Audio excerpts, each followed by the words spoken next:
Vage Vyomavadyapta Dehaya Dakshinamurtaye Namaha. Om Shanti Shanti Shanti.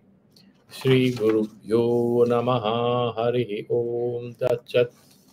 So we had done a good discussion on the sutra, the formula number 16th, and we'll graduate to the sutra number 17th today. A bit of commentary on the 16th sutra was left, and we would cover that and move forward. Suddha Tattvanusandhanadva Apasu Saktihi Paramashivakye Tattvi Yada Vishwam Anusandhate Tanamam Eva Etad Iti Paramashivakye Tattve Yada Vishwam Anusandhate. We had a discussion about this Veda approach, Aveda approach, and Veda approach. So in the complete non-dualistic approach to reality, there's nothing else other than that pure consciousness, which is the only thing that is true, and rest of it is a story, which is not paramarthikatena satya. It's just like an appearance. It's a vivarta. It's just a projection, like on the hologram. Paramashivake tattve yada vishwam anusandhate. And there is a level of meditation of this yogi who is, because he starts this process with drishyam shariram. All that he sees is verily part of me. And then the body-mind complex, he graduates, he ascends to the next high plane. He also treats this as just a picture.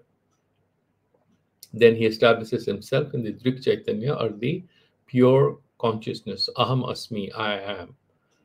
Then he doesn't think that Shivo aham asmi, and I am this universe, or this universe is me. These three levels, it doesn't go there. At three levels, one is Paramashiva, then you have Sadashiva, and then you have that lower level is Ishvara, consciousness. And he's saying, Paramasivakya tattvi yada vishwam anusandhate tanamayam eva etaditi. Then he says, Tanamayam, Shivamayam eva etaditi. Sarvam Vasudevam iti. That we discuss in Bhagavad Gita. So whatever we see in this world is no different from, not outside of, not separate from that Paramashiva Tattva. Then what happens? Tada avidyamana pashvakhyavanna sakti yasya. Then the Pashu Shaktis, these are Avarana Shaktis of different kinds. They cloud our consciousness, and we do not see the reality as it is. We see that as Vichitra, as Vedatmaka, Bahuprathatmaka, all these things, they have, the whole diversity and fragmented reality in which we see ourselves. That is what appears as real to us, because our real Jnana Chakshus, real inner eyes of perception, are kind of covered up by Maya. And therefore, you say, Paswakya Vandha Sakti. That's what that Sakti has converted us into Pashus, or, it's like, Pashu is not that you're a four-footed animal or anything. It's essentially the consciousness which sort of holds you as a beholden, as a prisoner of this reality, which that only appears as real. The rest of it is not.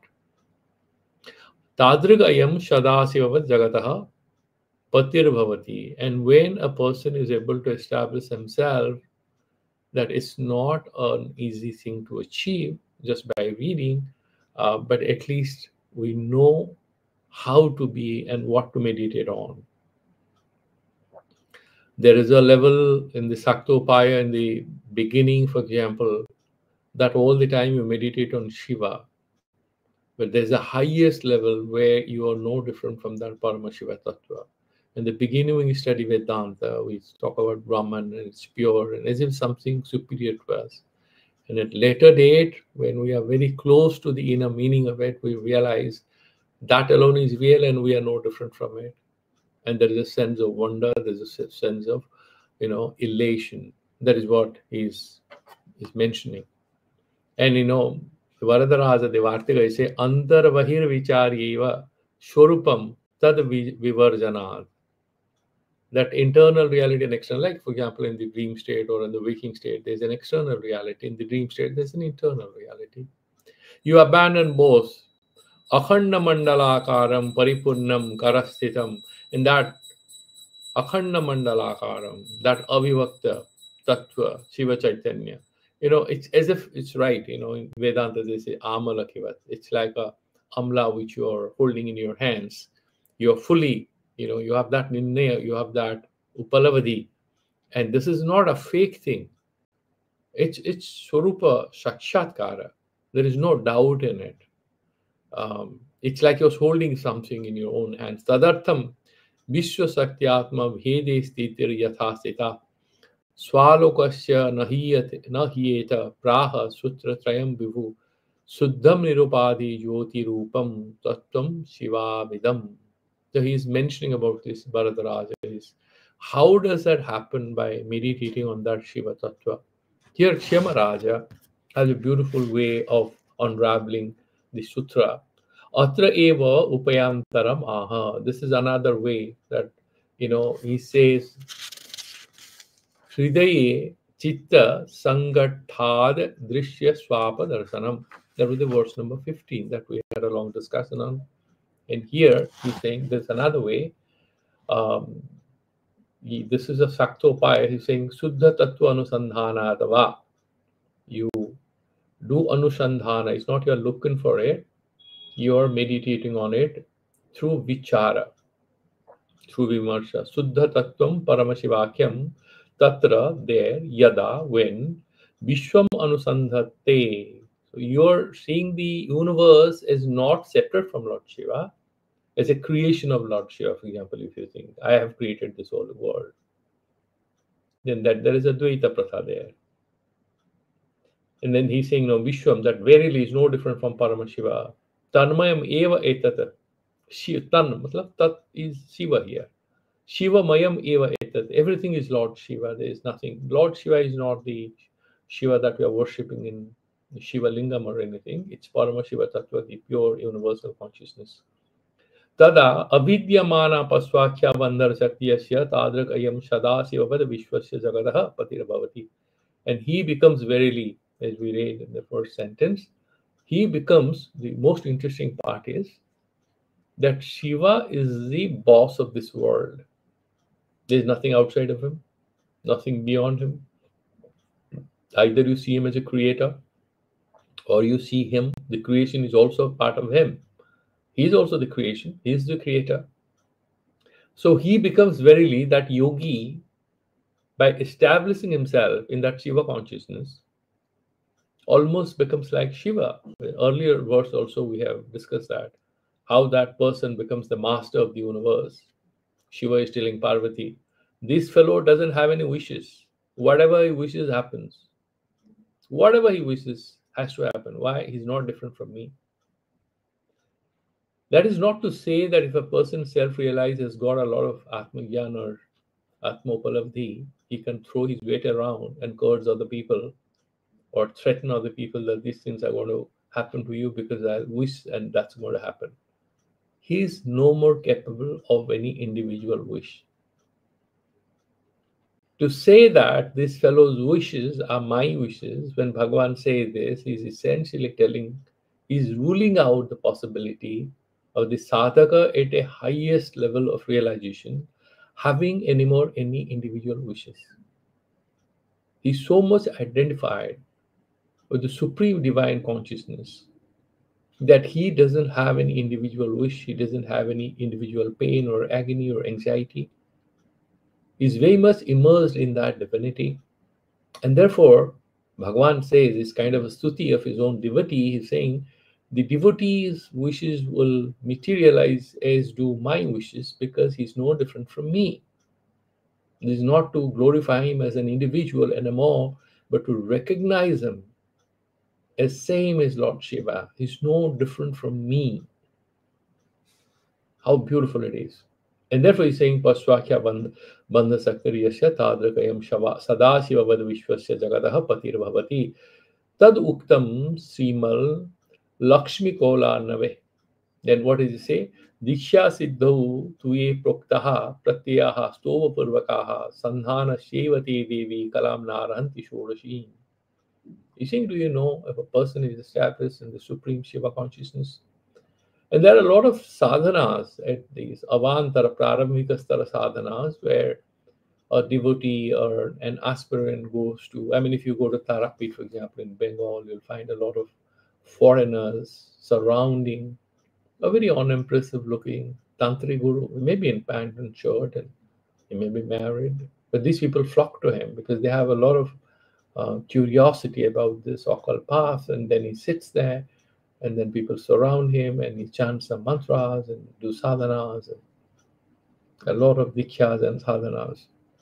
So also in the yogic paths, in several of the tantric paths, is very powerful aspect of this whole process of transformation, where this guru gives diksha and stuff like that. And what Lord Shiva is telling himself, he's saying, do you know one thing? Tattva Suddha Tattva Sandhanadava Apashu Sakti. If a person is doing that relentless meditation on that Parama Suddha Tattva, that is me, what he experiences, what he gains knowledge of, where he establishes himself, that absolutely cannot be matched by however much you try with mantra and diksha if you are still stuck at a lower level of duality. This is a complete unity, complete non-duality, and there is duality mantra. You will do this and you will realize something.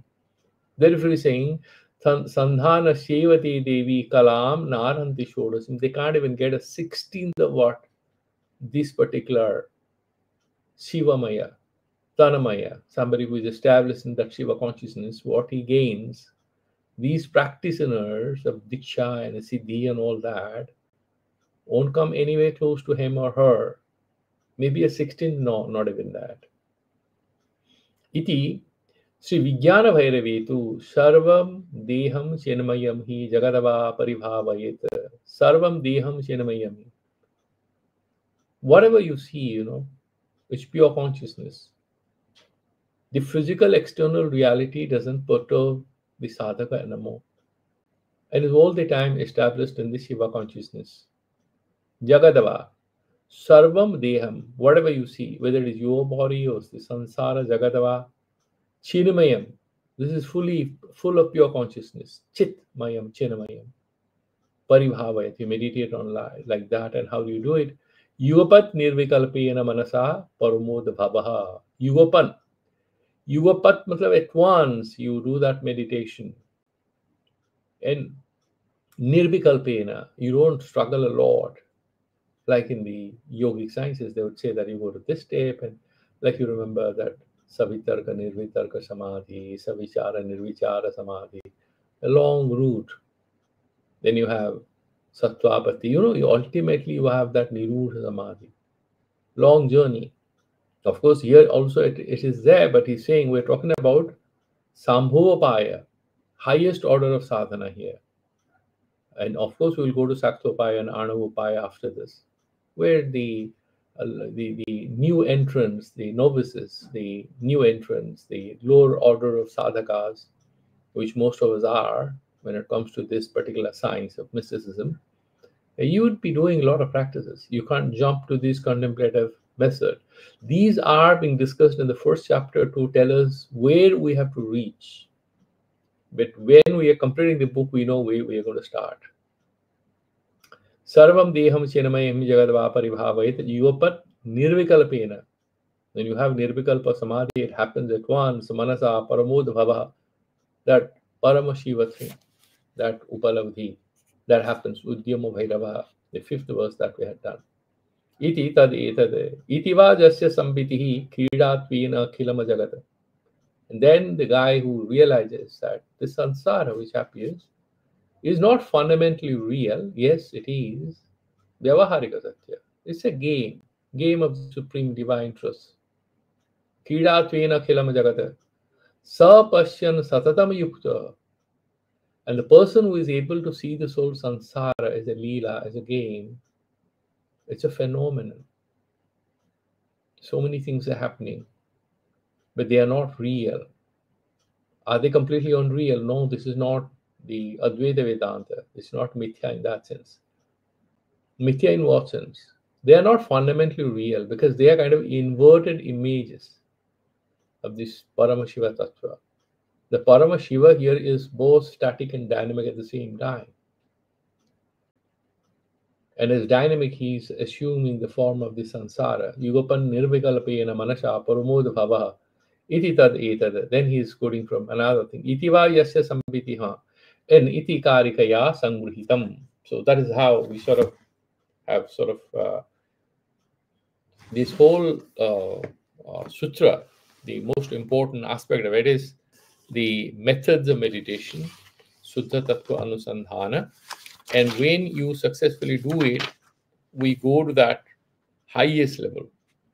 That is what is discussion. That you have, for the beginners, you have Arnavopaya, then you have Shaktopaya and Sambhavopaya.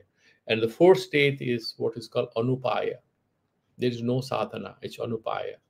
You remember we discussed that you have this Jagrata, Swapna, Sushupti, and Turiya Avastha. And each of these avasthas we again split into four. But the Turiya was and you remember there is an avastha called Turiyatita. That Turiyatita avastha, the way there is one avastha. Similarly, here they're talking about Anupaya. There's no sadhana, there's nothing to be achieved. It's a pure state of being. That is Anupaya. Sambhavopaya is that near perfect thing. And then these are these, that we have discussed that in the first sutra itself, and in the second sutra, that Bhagwan's Ichha Sakti, how that sort of gets contracted, and as soon as it gets contracted, then it takes that form of avarana to cover it up. Isha Sakti, Jnana Sakti, and Kriya Sakti. The Kriya then forms as a kind of kala, isn't it? So each of this, the Jnana Sakti becomes Vidya. Each of these. So that Arnava and Maya Mala, Jnana Shakti, the contraction of these, and Kriya Sakti Sankosha is Karma Mala. And then you are sort of trying to overcome this through sadhana. That is what we looked at. And now you're saying, going to the next verse, what happens when you say that he is established in the truth, in the ultimate sense? But somebody might ask that question, which is very important. What is that knowledge like? What is the nature of that upalabdhi?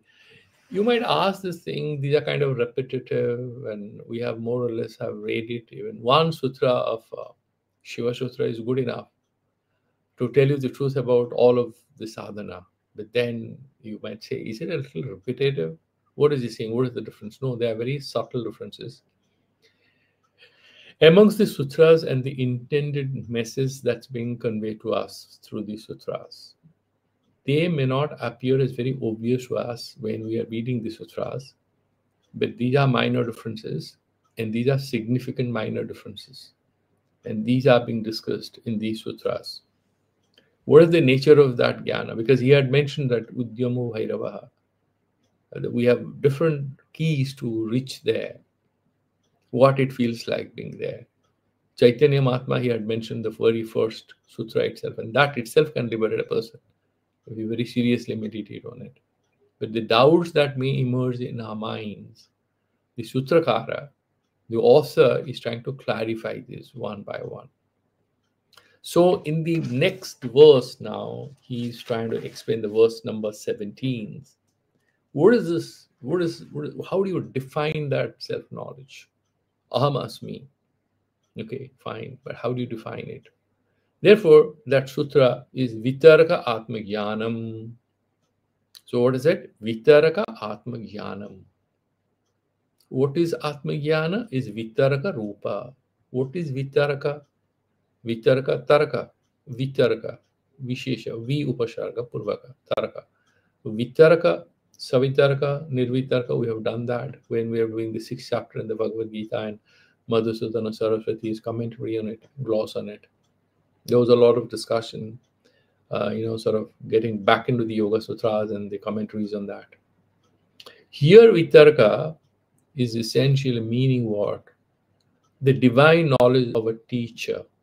It's not about argumentation. It's not about serious argumentation. The way you can get closer to it is by looking at the word vitarka as a state of constant awareness or constant meditation without any fluctuation. You're only meditating on that to remove whatever little doubts may come. No, these things are gone.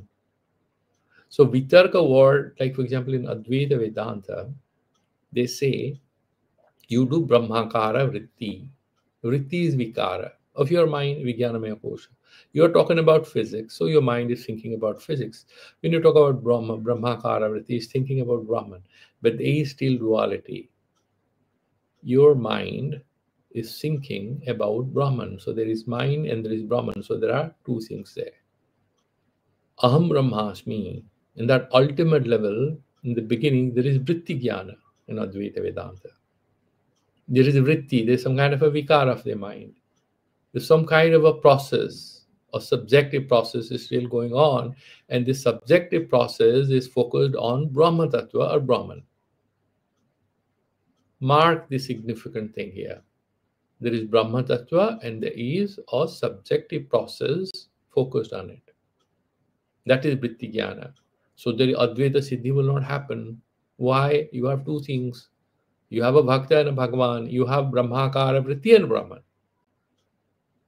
But Ekameva Advitiyam, that Nisheda Varagashruti of the Upanishads will get defeated. Because there is only one. There cannot be two. Thinker and what he is thinking about. That is duality. Subject-object difference is there. Therefore, how they define it, they say, this vritti jnana, having reached that summit of self-realization, destroys itself. It's a subjective process. Because what remains is that pure awareness without any object on which it is focused. Think about it. So that awareness, when it is established in that summit, and that summit point is that Brahma Tattva, when we are there, we don't exist anymore as thinkers or meditators or contemplators who are trying to focus on the Brahma Tattva, because there is no intentionality anymore there. There is nothing to focus on. That pure consciousness, what remains, that is Desakala Bandha, Desakala Vastu Paricheda Sunya, free from the limitations of time, space, or physical form, or any form. Free from time, space, and form. Free from all limitations associated with time, space, and form. That is that pure consciousness. So aham brahmasmi, aham and brahma, these all things go, because again there is a subjective and there is an objective aspect. Aham is the subject, brahma, aham brahma asmi. So you remove these two. What remains? Asmi, that pure consciousness. That is the ultimate level. And they give an example. You get dry wood to create fire. Fire is the karya. It is the product. What is the cause? That is the effect. What is the cause? Cause is wood. Generally, cause creates effects. Effects cannot destroy cause. I mean, that's what is the normal thing. You create a golden ornament out of gold. Can the ornament destroy gold? No. Now here, that is what the example is given, that in case of dry wood with which we create fire, the fire destroys that cause, dry wood, and then it destroys itself. Now there's another example. In case of forest fires, or if they're grasslands and they are on fire, how do they fight that fire? They create another ring of fire around it, and this fire moves. When it reaches the other ring of fire, this fire gets destroyed. It cannot move any forward. And that fire also gets destroyed. I mean, that is the theory. That's how it works.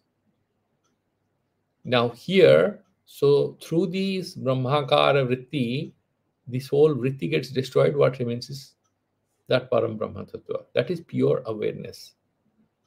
Why am I mentioning all this about Advaita Vedanta? Because that prakriya, as they call it in Vedanta, that prakriya, that manner of explanation, is useful in making sense of the sutra.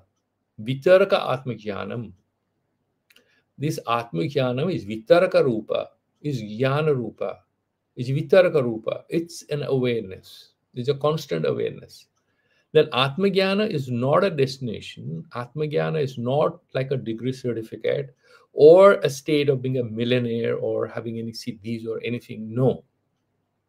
It's only a state of awareness, but an awareness which is not disturbed by anything is a constant, luminous self-awareness, because you are no more aware of Lord Shiva is different from you. That awareness itself is Atmajnana. That awareness itself is Paramashiva. There is way the Kashmiri Saivism attains similarity, remains similar to Advaita Vedanta, even though there are very subtle and significant differences. Vishwatma Shiva eva asmi. Vishwa Atma, Vishwasyatma, Vishwasma, Vishwatma Shiva eva. Who is that? I am that. Vishwatma aham eva asmiti yo vitarakaha vicharaha. Vitaraka is vichara here. That constant analysis, contemplation on it, that is Atmajnana. Etad eva Atmajnanam. That is self-knowledge. So there is no secret in it. It's very mystical at the same time. But what is the mysticism about? This is the ability of the sadhaka to first see this whole sansara around him as non-different, not separate, not distinct from that Shiva consciousness. And then that individuality is still lurking at the background of his consciousness. And to remove that lurking individualistic self-awareness for the greater awareness of that Shiva Tattva at the individuality aspect of a sadhaka's consciousness gets annihilated in the luminous consciousness of Lord Shiva. The key thing here is that individuality, which is a pratibandhaka, which is an obstruction, loses its significance, but the sadhaka doesn't perish. He doesn't become a sunyavadi like a Buddhist. He remains in that pure Shivoham consciousness. And that Atmajnanam that we are talking, so, Jnanam Bandha, imperfect knowledge is the cause of all our bondage. And he's saying, look here, Jnanam Bandha he had mentioned. And what is he saying? Vitaraka Atmajnanam. So what is the difference? What is the difference between Jnana and a Vitaraka? Vitaraka is Atmajnanam and Jnana Bandha. So whenever we can perhaps make sense of it in a non-traditional way, and I would like to apologize to any traditional acharya who is listening or may listen. I'm absolutely not trying to sort of violate any of the traditional powerful interpretations. I'm just trying to bring in an element. Whenever you have a fixed understanding of something, fixed understanding, and this is this, A is equal to B, and these are the factors, and that becomes a conceptual construct. That is a theory. That is not the truth. And that is the cause of our bondage. We become a prisoner of that particular construct. Now come back to us. Vitaraka Atmajnanam is saying. When you're constantly doing that meditation without making any statement, any truth proposition, you're not saying this is how it is. But you are in fact opening of your consciousness. You're opening of your consciousness to stay at the level of contemplation on that absolute pure consciousness without any definitions, without any propositions, without any descriptions about what it is and what you're doing. That and you are doing it, remember, that many of these gurus and acharyas and motivational speakers in the spiritual realm, they keep on harping on that issue, that it's not that we'll be able to overcome mind by not using the mind. That's why the word vitarka is there. We cannot ascend to that plane by not thinking. Then there'll be no difference between that highest sattvika state or beyond sattvika state with the tamasic state.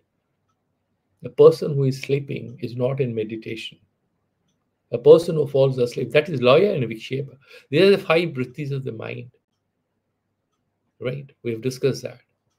So it's laya and vikshepa. Vikshepatmaka, four vrittis, and then you have layatmaka, one particular vritti or vikhara of the mind. Laya and vikshepa, when you discard both, then you are in that constant state of meditation, as we also discuss in the Yoga Sutra, that Niruddha Samadhi is not a state of sleep. Sleep is also one of these modifications of the mind. That is not constant, that is not nitya, that doesn't liberate us. We go there and we come back and we struggle in our life again. This particular thing, therefore, vicharatmaka, it's kind of a self-luminosity which is searching and which is self-aware, which is very dynamic. And at the same time, this absolutely has nothing to do with that I-ness in us, which is a limited I. It has everything to do with the great I-ness, which is the Paramashiva Tattva. So the thinker, the pramata, you have, they say the Shiva pramata or Punna pramata. The other one is Mita pramata, a limited knower. We are all Mita pramatas in Kashmiri Saiva language. Mita pramatas, Mita Ve, he spends a little. Mita pramatas knows a little. Alpajnas in Vedantic language. We know a little. Even though we may have discovered a lot of things and you may have got a couple of Nobel Prizes, vis-a-vis Lord Shiva, the Paramashiva Tattva, the pure consciousness, we are all Mita pramatas, limited knowers. We know so much. The moment we say this only signals we know so little. Whatever you know is just a state of limitation. So Vitarka Atma Jnanam, and he's saying Vishwatma Shiva eva asmi iti yo vitarka vicharaha etad eva asya Atma Jnanam asya yoginaha. Of this particular sadhaka, which is established in that high state, Taduktam Sri Vijnana Bhairave. In the Vijnana Bhairava, what he's saying, Sarvagyaha Sarvakartacha Vyapakaha Parameshwaraha Saivaham Shaiva Dharma iti Dadhyat Shivu Bhaved. Sarvagyaha, Sarvagya and a Sarvavit, a person who knows everything. This Sarvagya in Vedanta is not somebody who can hold his ground if you pit him against a physicist or a professor of chemistry or AI these days. I don't know how much ground AI can hold in future. Even the best robot that use all your resources in AI, not now, maybe after 50 years, maybe it will be something very close to what we call God. We don't know. But even that, these are all alpagyas. So which is Sarvagya here doesn't mean in Vedanta that a person can actually defeat. I mean, he's the best geographer, he's the best chemist, he's the best physicist, he's the best literature. No, it's not like that. This Sarvagya is the one who has captured the secret about how diversity has taken the multiple forms that it has out of that Paramasattva. He only knows that. Knowing what, you know everything. Tell me that. Knowing what, I can know everything. Like, for example, if you know the nature of soil or clay, you know all the clay pots and different forms, and you immediately know. Somebody who is doing pottery specializes in it. So he looks at any particular artifact in an art exhibition, he immediately knows what is the process, how that is made. It may look like gold or silver. He knows the technique through which that particular artifact has been created out of clay. Different kinds of clays and different kind of materials may have been mixed.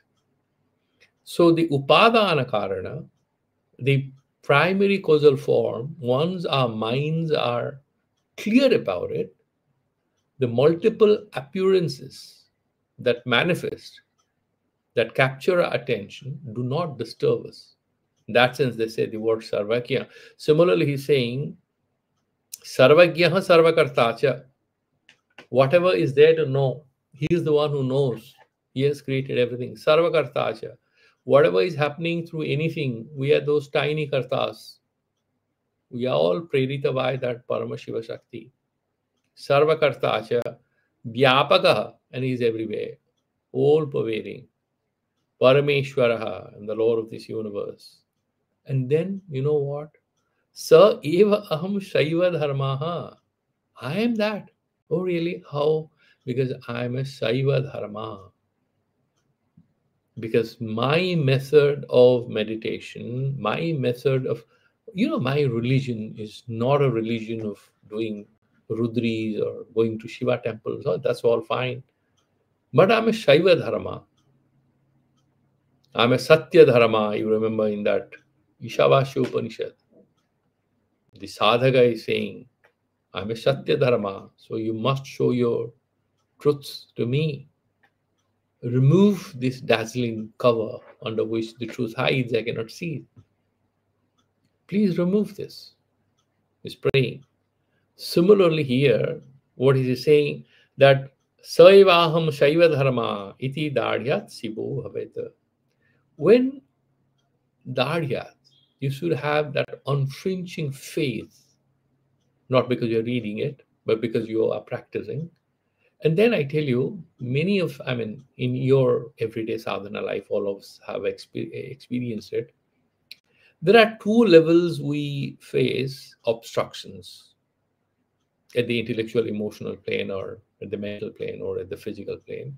You'll find that there are two levels. One has to do with some fundamental problem that has emerged. It has a cause. You need to address it. There's a problem. The other ones are kind of vestiges of past sanskaras. So far, like for example, it's a summer afternoon. This is the exact time actually. After a month, it will happen in eastern part of India. What do you have? You have lots of these tiny insects in the evening. They come and invade your house. During rain, you have so many tiny insects and flies. They come and invade you. And then, of course, there are bigger ones like a snake or maybe a dog or maybe a leopard, anything if you're in a rural area. You need to handle these bigger ones. But the small ones, you just have a protection. They cannot do much to you. Many of the pratibandhakas that we experience in spiritual life or daily life, you would find that many of these are powerless creatures, powerless forces working on us because we do not push them away by recognizing these are small stupid things. Like for example, you watch something on social media, you talk about something, a lot of these things happen, they don't deserve our attention. So the moment you wake up to a different level of reality, the moment you become aware of some purpose, some assignment, something that you are, these things run away from you. They don't disturb you. Yeah, there are significant obstructions. You have to face them. You have to remove them. They could be functional. They could be structural. Minor ones, these are basically vestiges. They are continuing there because you are not paying any attention. They are taking advantage of your inattention. They persist. Now, that is what he's saying. What is that word, Dardhyat? When we have this unflinching faith, that firmness is very important. Once we are firmly established, many of the distractions become powerless. Like, for example, there are two people going to a Shiva temple. One fellow was fasting. This is Shivaratri for him. The other one is a friend. And the third one, I'm just imagining about 3 students, all young, budding young students. And they're going for Shivaratri because their parents are going or grandparents are going. The one who is actually on a fast is very serious. He's doing it because he wants to score very high or something.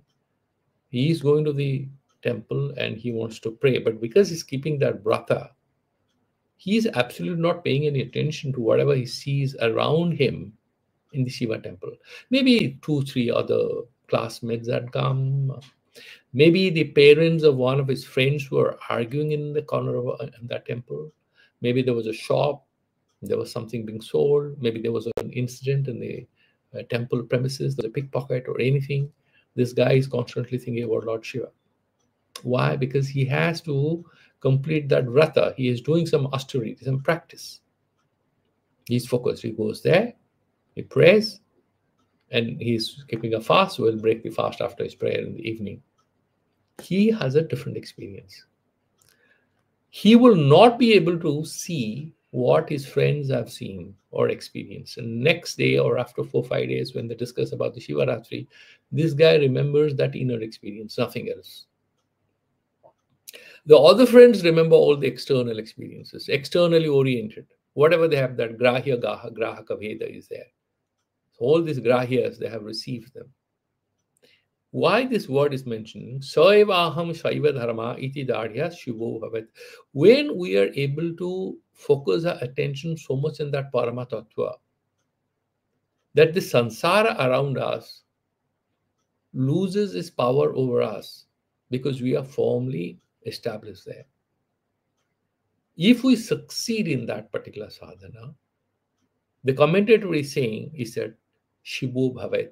How does he become Shiva? He's saying, Vitaraka Atma Jnanam, Vishwatma Shiva Eva Asmi. I'm the, I'm the creator, I'm the source, I'm the center of this whole universe, and I'm Lord Shiva. I'm no different from Lord Shiva. How does he say, how dare he say that? How does that work out? Now, that is the explanation here. So, Saiva Aham Shaiva Dharma. That is the journey. That is how we reach there. And once we have Shivo Bhaveta, the sadhaka verily becomes Shiva, because he is not allowing into his consciousness any human elements anymore. Is discarding, removing. And Bhagavan said that in the Bhagavad Gita as well, if you remember. Mama Maya Dvarati, don't try to understand my game, my boy. Don't waste your time. It's like, you've gone to one of your uncle's places and you've heard a lot of things about him. He's a very smart guy. He's a scientist and he has a lab at home. And, you remember your childhood. So you're going to any uncle's place. He's very well read. You've heard a lot of things about him. Or he's a great player or footballer, anything, Then you got a chance to enter his room. What do?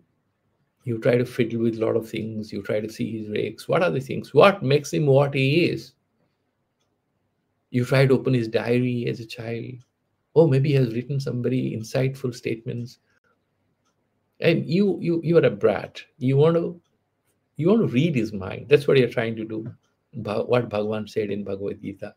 My boy, don't waste your time. And the uncle comes in, he says, oh, what are you looking for? No, I was just looking. Oh, I see. Oh, this one, no. Better you have to grow up. Then you'll understand. This book is not for you. He appreciates your curiosity. Then what does he give you? He gives you a coloring book or something, or a child science book or something. And why don't you read this? This is a book about scientists, their childhood. This will inspire you. Why don't you? He loves you. He knows you. And all of us have faced it.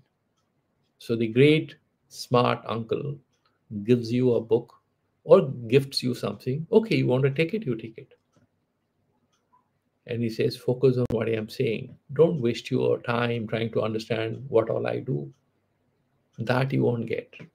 Bhagavan dissuades us from trying to understand his mystery at the same time, because he sees aspiration in us. He says, why don't you do one thing, my boy? Why don't you do? I love you. Why don't you just focus on me?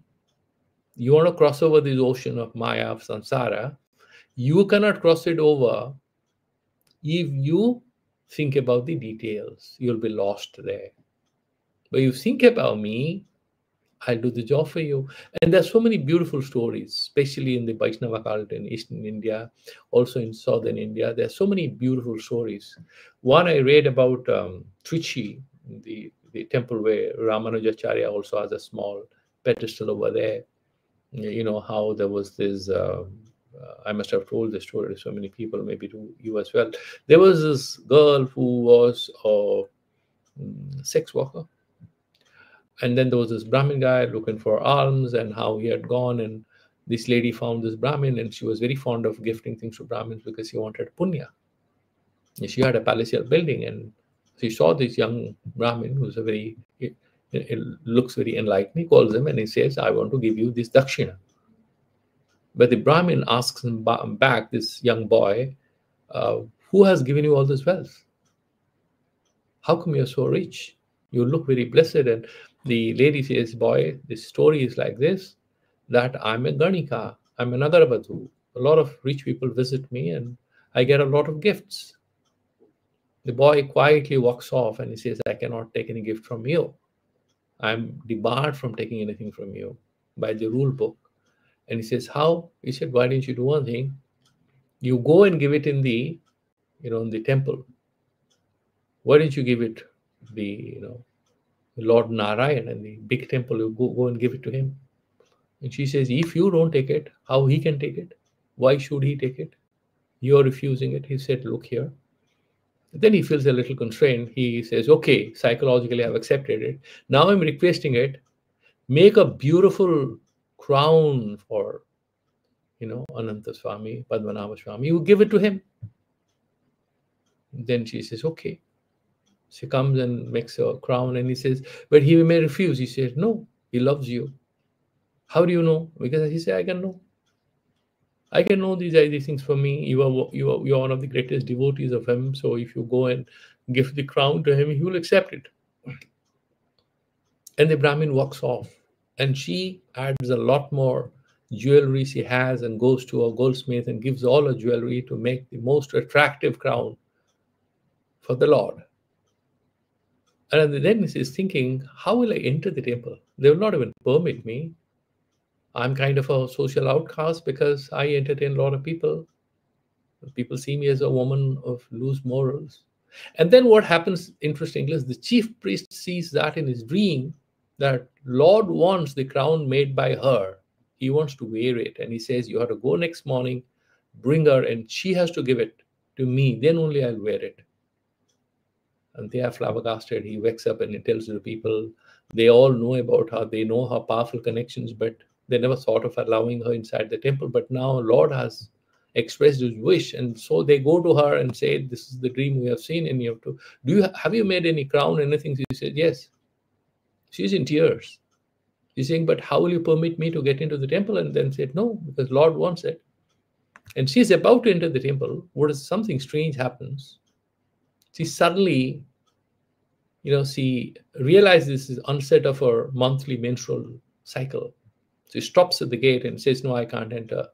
And the chief priest says, well, what stopped you, mother? You come? He says, yeah, but I'm having my monthly period, menstrual cycle. I'm not pure. I can't enter the temple. He says, nothing is impure for you. You are not impure. You are divine. Lord has wanted you. Whether you've taken a bath or not makes no difference to us. We are just following the order, the dictates of the boss. We are slaves of the boss. So you please come. She says no. She runs back, takes a bath, wears new clothes, and comes back. And then she enters the temple sanctum, the inner sanctum. And then she's trying to offer it, but she's short. She can't even go to that level. And suddenly something strange happens. The Lord himself lifts her to his head level so that she can put the crown on his head. And the Brahmins are flabbergasted. They know that she's not a normal woman. She's an incarnation. She's a divine lady. They fall at her feet. But she also couldn't believe it, what happened. And so she abandoned all her wealth. And then she was given a small, kutia in the very temple. And she was worshipped later on as one of the greatest devotees, even though she lived a life of sin in the eyes of common people.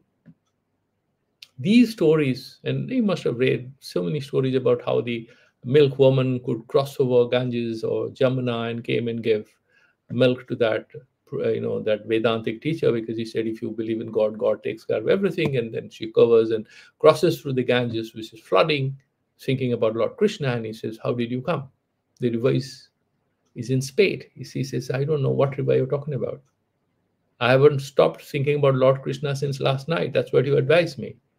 And how this whole great Vaishnavacharya falls at her feet. There's so many stories. All the stories are told to us in order to drive home a simple point. So far as the mind entertains alternatives, keeps coming back to the level of phenomenal reality, there is no entry. The entry gates into that unlimited space of pure consciousness, the doors are shut. We cannot enter there. So far we come back, we can't enter there. And when we have that unflinching faith, complete dedication, in the absence of an iota of distraction, then yugapat nirvikalpa samadhi, suddenly it happens. Sa evaham shaiva dharma iti dadhya shivo bhavet. Ayam eva atmana graha. And that is what, Spandakarika also is mentioned. Iti anena etaduktam tatra hi atmanaha grahanam graho jnanam etadeva. Atmanaham grahanam graha jnanam eva. Atmagyanam is not like an object that you're capturing it or anything. When your consciousness is fully invested in it and you're meditating on it, that itself is Atmagyana. There's not a thing to be achieved. It's not a sadhya vastu, like in Vedanta say this thing. It's not sadhya that you'll cook a recipe. It's Brahmagyana is nothing like that, that you will prepare it through your sadhana or anything. Yad Vishwatmaka Shiva Bhinnatvam, Shiva Abhinnatvam. Shiva Bhinnatvam. You see, we are all the time struck with three things, right? You, then you have Jagat, and you have God or whatever. When we have a realization that these three points of reference in our consciousness are essentially about one reality, one fundamental truth, then we are liberated from the clutches of these fragmented, variegated, complex reality in which we are caught up. Much easier said than realized, because end of the day, after the satsang, there'll be a phone call, you'll have a dinner, and there'll be assignments tomorrow. Tomorrow is, you remember that song, Another Manic Monday, wishing it was Sunday. So that kind of thing you have. You have another Monday coming, a lot of work. So diversity is a fact of life that you're dealing with, and unity is the fact of consciousness that we are aspiring to reach. And it will be mentioned in a couple of sutras further as to how, like in Bhagavad Gita also, because they have to explain to us, once we have realized it, or once we are trying to realize it, do you cease to exist in the samsara? Do we stop talking to our children or teachers or friends or whosoever is around us? No. No, that doesn't happen. Whether it is Advaita Vedanta or Shiva Advaita of Kashmiri Saivism, no. It's not a rejection of this whole samsara, but it is a different kinds of connectivity, a connectivity from the grounds of self-awareness. Very hard. It's not easy to practice, but it's not impossible. What is impossible for a dull student is quite possible for a bright student. And that we have seen. What a person cannot do, another person does it without any effort. So that is what Bhagavan says, and that is how it's mentioning. And then the last commentary is very interesting, therefore let's pay a little attention. Visuddha Tattva Bhavanaya, when you constantly meditate on that Visuddha Tattva, Yoginaha Atmagyanam Bhavatiti Pratipadyate. So he's explaining how that happens. Vitarga Atmagyanam, and what is the meaning of this? Parama Shiva Tattva Bhavanaya, by constantly meditating on that Parama Shiva Tattva, that is Suddha Tattva, Asya Yoganishta Purushasya, that sadhaka is Yoganishta, he's doing this particular sadhana, Yoganishta Purushasya, Bandha Vinasaha Sandataha, Bandha Vinashaha, that is the previous one, right? So the previous one was that Suddha Tattva Anusandhanadava Apasu Shakti is Pasu Shakti Rahita. Same thing is mentioning here, that Pratibandha Bandha Vinashaha, Pashubandha Vinashaha. Those bondages and obstructions which limit our experience to a very restricted human domain, those obstructions are removed. Tasyeva aham vishwatma. Once these obstructions are removed, of that sadhaka, aham vishwatma shiva rupa asmiti nirantaram chintanam bhavati. It's like chicken and egg problem. You remove the obstructions, then you are able to constantly meditate on the Shiva Tattva. And you are able to have that experience of Shivoham. And then how to remove the obstructions? They will say, yeah, by constantly meditating on yourself as Shiva Tattva. Through Shivoham iti vichara, you'll be able to remove obstructions. And when you are fully remove the obstructions, you will be fully established in the consciousness Shivoham. You see, it's a circular argument. But that's how it happens. I have talked to a lot of acharyas this issue. They say, yeah, it's like you do one thing, you start somewhere, next follows, and then you go, and then there is a moment where there is a unity which you achieved. You start with what you have. Don't ask too many logical questions. You have to start somewhere. There are a lot of grammatical rules in Panini. It's very interesting. And what are these grammatical rules? They will say that there'll be one rule because of this happens. And then there is another rule. It is referring to that rule. To make sense of this rule, you have to refer to that rule. There is anonyashraya dosha. You need that rule to justify this rule. And that rule gains its sustenance from this rule or some other rule. It's like, it's very difficult to. They are not independently sustainable. But they work. Similarly here, that particular thing is mentioning Chintana bhavati. Etat chintana eva spurana rupasya atmanaha jnanam uchyate. Etat chintanam eva. This very vritti, brahmakara vritti, shivatmaka vritti, this constant modification of the mind, constantly it's remaining in that state, shivoham, shivoham, that chintanam itself is jnana. Ayameva vitaraka vichara, that is vichara.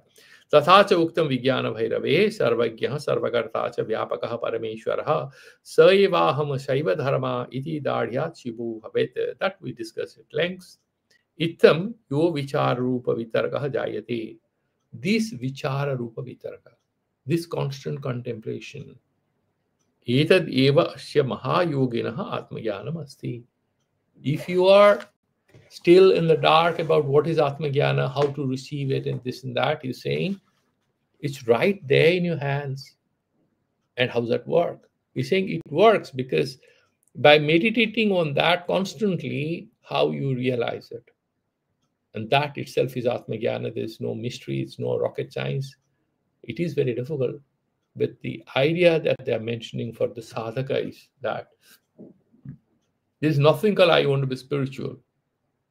There's nothing called I want to be an atmajnani. You want to be an atmajnani, this is atmajnana. So start doing vichara. Start doing that meditation. So start your journey. That journey will itself be realized as the destination once we have progressed in our sadhana. With that, I'll stop today and we'll reconvene in the next class on Thursday. Any questions, one or two, we can take, and then we can do the Santi Mantras. Any questions? Nileji or Nabaganji or Sanjayji, Sanji or Prakasi? Any questions you have? Any of you? Okay.